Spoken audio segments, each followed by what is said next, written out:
नमस्कार, स्वागत बा आप सभी दर्शक लोगन के। तो अभी अभी आप लोग देखनी हाँ हिट मशीन और साथ में मनी भट्टाचार्य के। जी हाँ, हिट मशीन तो आप लोग जानते बड़ी खेसारी लाल यादव जी बड़े और मनी भट्टाचार्य उनका साथ बाड़ी और वो अपन एगो स्पेशल गाना पर रील बनैले। जी हाँ, जो ना गाना के नाम बा ड्रीम में एंट्री खेसारी लाल यादव अक्षरा सिंह जी के ई गाना बा, जो कि आज ही रिलीज भइल बा 11 बजे सारे गामा हम भोजपुरी यूट्यूब चैनल पर।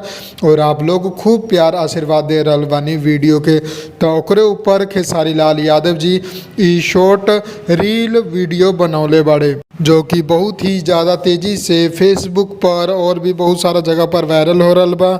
तो दर्शक लोग पूछत रहे कि ई वीडियो कहाँ के बा, ई बताई। तो आप लोगन के बता दी कि खेसारी लाल यादव जी आज से अपन फिल्म की शूटिंग सन ऑफ बिहार के जौन शूटिंग बा वो दिल्ली में स्टार्ट कैले बाड़े। तो दिल्ली के ही एगो खूबसूरत सरसों के खेत में ई रील बनौले बाड़े खेसारी लाल यादव जी और मनी भट्टाचार्य, साथ में एगो और कलाकार बाड़ी, जो कि आप लोग देखे लेनी।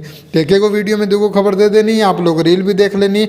और दूसरा खबर यही बा कि खेसारी लाल यादव जी इस समय दिल्ली में बाड़े और अपन फिल्म सन ऑफ बिहार के शूटिंग कर रहे बाड़े।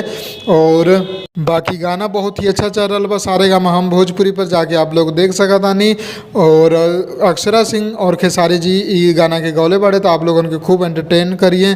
तो जाई जाके सुनी और बताइए आप लोगन के गाना कैसा लागल। हम मिलम आप लोगन के अगला वीडियो में। जय भोजपुरी, प्रणाम।